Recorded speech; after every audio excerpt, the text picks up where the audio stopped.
Bénin, on peut dire que beaucoup de choses ont bougé ces derniers mois à Bénin Télécom. Tout à fait, je pense qu'on a essayé de faire des innovations. Kanaku, qu'est-ce que c'est? Kanaku, en fait, c'est l'entité qui se charge de commercialiser l'Internet pour Bénin Télécom. C'est ça. Vous savez, on a plusieurs produits Internet, on a la DSL, on a le WiMax aujourd'hui, on a le CDMA. Et il faut savoir que l'entité Kanaku a fait beaucoup d'efforts, notamment même au niveau du prix d'accès à l'Internet. Quand je prends la DSL par exemple, la DSL il y a 1 an et demi, en juin 2007, ça coûtait 94 400 francs par mois pour une connexion de 128 kilobits par seconde. Ça coûtait 177 000 francs CFA pour une connexion de 256 kilobits par seconde. Aujourd'hui, une connexion de 256 kilobits par seconde coûte 25 000 francs. Et donc nous avons divisé le prix par près de 7 pour ce qui concerne les connexions 256K. Donc nous sommes dans cette approche-là de rendre accessible l'Internet à tout le monde. Nous avons également, dans cette perspective, lancé le WiMax. En fait, le réseau WiMax, c'est un réseau qui permet à ceux qui n'ont pas de fil, de câble, de paire de cuivre chez eux, d'avoir également accès à l'Internet haut débit.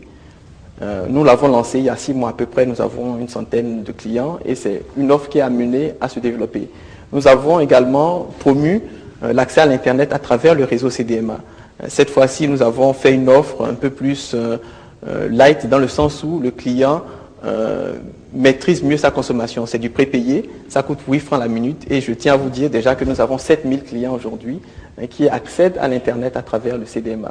Alors Patrick Bénin, où en êtes-vous aujourd'hui en ce qui concerne le positionnement de Bénin Télécom comme fournisseur de services de télécommunications dans la sous-région? Merci pour la question. Je pense que c'est une activité, il faut le dire, qui s'est beaucoup développée. Je peux même dire que nous avons réussi ce positionnement.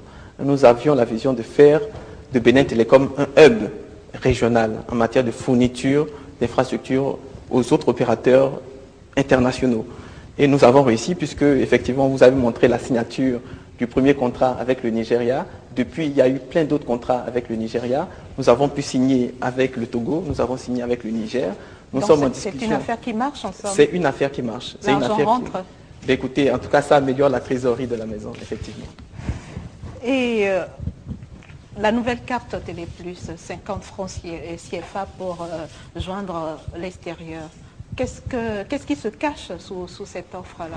Écoute, ce qui se cache sous cette offre, c'est simplement que nous voulons rendre accessibles tous les services de télécommunication aux utilisateurs. L'accès à l'international, c'est quelque chose qui coûtait cher. Ça coûtait au niveau de Bénin Télécom 240 francs avant.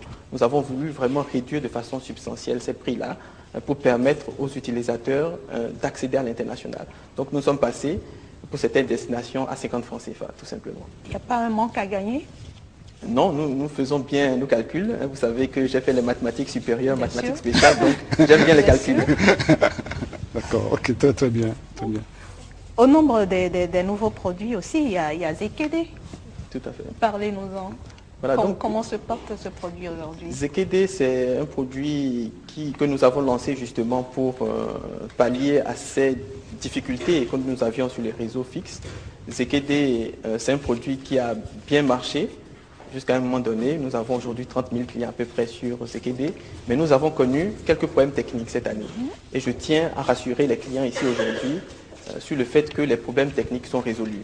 Donc, ils peuvent désormais reprendre leur téléphone pour l'utiliser, les téléphones ZKD. Nous avons eu des problèmes, ils sont réglés. Nous avons fait un certain nombre d'efforts d'ailleurs sur le plan commercial pour les accompagner à accepter ces quelques problèmes, notamment au niveau des délais de validité. Nous avons fait quelques efforts. Une carte de 5 000 francs avant, ça donnait droit à 30 jours de délai de validité. Maintenant, c'est passé à 75 jours. Même chose pour les cartes de 2000. Il y a eu une augmentation. Nous avons pris un certain nombre de mesures pour accompagner les clients dans ces difficultés-là, à savoir, nous avons mis en place un call center où il y a des agents de Bénin Télécom qui répondent aux difficultés des clients. Il suffit d'appeler le 100 et même si vous avez des problèmes de terminaux, vous pouvez les amener à Bénin Télécom et on fait tout ce qu'on peut pour les réparer. Donc voilà autant de mesures pour pallier aux difficultés sur ZKD. Vous parlez de clients, tandis que vos collaborateurs continuent de parler d'abonnés. Alors quand est-ce que la démarche qualité va rentrer dans Bénin Télécom? Écoutez, je pense que c'est tout un travail. Comme je l'ai dit, Benin Telecom a un passé d'opérateur monopolistique. C'est-à-dire qu'à ce moment-là, c'est les utilisateurs qui couraient vers Benin Telecom. Voilà. Nous sommes passés dans un environnement extrêmement concurrentiel. Il faut que Benin Telecom s'adapte. Et Benin Telecom doit désormais effectivement considérer les abonnés comme des clients et aller chercher ces clients-là. C'est un travail que nous faisons. Je pense que tous les directeurs ici présents m'aident effectivement dans cette approche de sensibilisation. Les partenaires sociaux, les secrétaires généraux de syndicats d'ailleurs que je salue, qui sont ici, participent également à ce travail-là de sensibilisation de tous les agents de Benin Telecom pour les amener à avoir une approche un peu plus commerciale. Parlons d'un peu de concurrence, vous en parlez tantôt. Alors, aujourd'hui, vous avez, n'est-ce pas, les opérateurs GSM qui font la même chose que vous. Ben écoutez, les opérateurs GSM, il faut savoir que pour nous, ce n'est pas que des concurrents, c'est aussi des clients. Tout à l'heure, je le disais, que Benin Telecom aussi, c'est un opérateur pour les autres opérateurs. Il faut savoir que les opérateurs GSM utilisent également l'infrastructure de Benin Telecom. À travers les fibres optiques. D'une part, pour accéder à l'international et d'autre part, même pour relier leurs équipements sur le territoire national. Donc, je pense que le marché béninois est certainement suffisamment grand pour tout le monde. Évidemment, nous allons nous battre pour que sur les segments où nous sommes en concurrence, que nous ayons la plus grande part de marché. Mais Patrick Kebenon, avez-vous une idée de ce que la clientèle pense de vos prestations? Ben écoutez, en tout cas, je me pose la question tous les jours. Je pense que c'est une recherche continuelle d'informations. Nous allons vous donner l'occasion d'écouter quelques-uns de vos clients que nous avons rencontrés comme ça dans le hall de la Direction Générale de Benin Telecom. Et ces clients-là nous ont fait quelques confidences que vous allez suivre avec nous. Merci. La prestation de Benin Telecom, je crois que pour le moment ça va. Bon, ils ne surprennent pas au moment quand même. Les produits, ça va quand même. Je n'ai pas tellement à me plaindre. Bon, entre-temps, j'avais eu des petits problèmes, ça s'est résolu difficilement, mais très rapidement. Ça va de mieux en mieux quand même. La prestation, ça change, ça évolue. Quand tu as un problème que tu appelles, c'est bon, on te reçoit bien, on t'aide jusqu'à la solution de ton problème. Je pense que maintenant, le service de Benin Telecom s'améliore. Je pense que le réseau est... j'appréciais ça. L'accueil est bon, sincèrement, parce que avant, je venais ici, des minutes avant qu'on me reçoive, mais aujourd'hui, elle m'a dit qu'il y a du changement. Avant, je me plaignais pour la prestation de service. Il y avait trop de monde et il fallait faire la queue avant de payer. Maintenant, je crois que ça va un peu maintenant. Aujourd'hui, au Bénin, dans presque tous les services, vous êtes mal reçus. Que ce soit dans l'administration publique ou dans le privé. La génération actuelle, vous m'excusez, vous êtes jeune, elle reçoit très mal. C'est parce que nous avons connu quand on était en fonction. C'est un peu comme un malade qui se présente à l'hôpital avant même d'être reçu par le médecin, bien le traitant. Il y a déjà la manière dont vous l'accueillez. Alors vous commencez par le guérir déjà de son mal. Donc je crois que si on pouvait déjà commencer par là, comme vous l'avez dit, à améliorer l'accueil aux clients, à la clientèle, je crois que ça va venir le reste. C'est surtout ça d'abord. Quand les gens vous coupent la ligne, vous demandez, vous appelez le service de réparation pour qu'on vienne voir ce qui se passe, tout ça, ils ne viennent pas. C'est pas beau. Ça, je crois que si la direction peut penser à ça, ce serait très bien. Je vais demander à Benin Telecom de revoir la technologie CPE. Zekele, ça ne va pas du tout. C'est un très mauvais produit. On dirait qu'ils n'ont pas étudié avant de s'engager. Aujourd'hui, nous connaissons des problèmes énormes. Il n'y a pas de jour où vous n'avez des problèmes sur Zekele. Et quand vous arrivez ici, c'est toute une file de gens qui attendent la résolution de leurs problèmes. Non, ça ne va pas. Vous-même, vous voyez, c'est un grand service. Ici, c'est la direction générale. En principe, ils doivent marcher sur des roulettes. Vous voyez, autant de guichets, il n'y a qu'un seul guichet qui fonctionne. Vous-même, vous voyez. Est-ce que c'est bon comme ça? Il faut faire des heures sur des heures avant de payer. L'autre mois, on était là, c'était la même, croyant que c'était une panne. C'est toujours la même chose. Demandez aux autres clients. Or, on dit le client est roi. Ouais. Est-ce que le client est roi ici, dans ces conditions-là? Est-ce que le client est roi dans ces conditions? Tout à fait. Déjà, je vous remercie beaucoup pour ces témoignages. Je pense que c'est important d'écouter les clients. Je suis de ceux qui pensent que les clients ont toujours raison. Donc effectivement, il y a quelques problèmes qui ont été soulignés. Il y a les problèmes de ZKD, je pense que j'en ai parlé tout à l'heure. Il y a eu des améliorations qui ont été apportées et je pense que bientôt le client se rendra compte de ces améliorations. En ce qui concerne les problèmes de facturation que vous avez montrés, il y a un certain nombre de choses, de mesures que nous allons prendre pour soulager le client.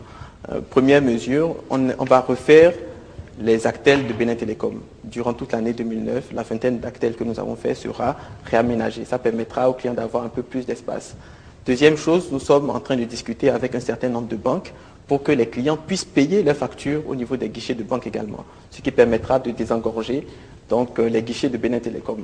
Troisième mesure, toujours pour cette question de facturation, nous voulons lancer le paiement électronique des factures. En réalité, c'est une carte qui existe déjà, ça s'appelle Télécash, sauf qu'aujourd'hui, elle ne vous permet que de payer les frais d'entretien du téléphone. Bientôt, nous allons faire une extension qui permettra donc aux clients de payer également l'ensemble de la facture à travers cette carte. Donc, il y a un certain nombre de choses que nous ferons pour améliorer le quotidien des clients. Donc, ça fait partie donc de toutes les réformes que vous avez engagées, n'est-ce pas? Tout à fait. Est-ce qu'il y en a d'autres en termes de réforme de structure? On a tout à l'heure parlé de l'armée de plus de 53 directeurs à 9, bon, ce qui est une excellente chose. Vous parlez, n'est-ce pas, de facturation pour réduire les files d'attente, les actels et tout ça, c'est très bien. Mais est-ce qu'on peut parler formation ou est-ce qu'on en est? Tout à fait. Bon, vous avez parlé des réformes tout à l'heure, oui, donc je vais peut-être revenir là-dessus. Donc au niveau des réformes, la réforme essentielle que nous allons engager bientôt dans la société, c'est une réforme pour évoluer vers la convergence, ce qu'on appelle la convergence des services. Comme nous l'avons dit tout à l'heure, nous sommes dans un secteur extrêmement concurrentiel. Et dans un secteur concurrentiel comme cela, il faut que chaque opérateur arrive à se différencier. Donc nous allons créer un peu plus de synergie entre nos différents produits.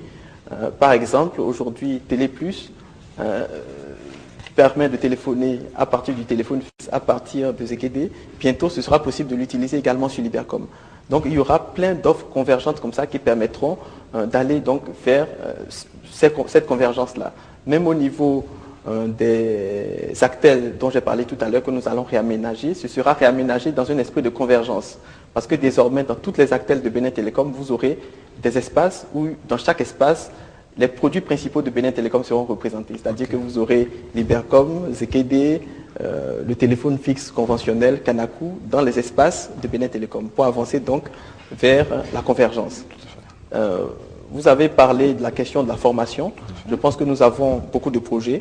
Aujourd'hui, le centre de formation professionnelle de Bénin Télécom délivre des BTS. Nous voulons aller beaucoup plus loin. Nous voulons faire de ce centre de formation professionnelle un centre d'excellence. Et cela va se faire progressivement. Premièrement, nous allons créer des classes préparatoires dès l'année prochaine dans ce centre de formation. Ces classes préparatoires donneront accès à des écoles françaises, marocaines et sénégalaises, en tout cas selon les partenariats que nous sommes en train de nouer en ce moment. Et la deuxième étape, ce sera de créer carrément une école d'ingénieurs au niveau du centre de formation professionnelle de Bénin Télécom. Donc finalement, ceux qui feront les classes préparatoires auront le choix entre l'école des télécoms, je dirais, nationales et les écoles étrangères. Bien entendu, cette stratégie de formation, ce n'est pas que pour Bénin Télécom. L'objectif, c'est quand même de nourrir tous les autres opérateurs du Bénin. Je pense que Bénin Télécom, c'est quand même l'opérateur national et nous avons vraiment un souci de contribuer effectivement à la formation des cadres dans ce secteur.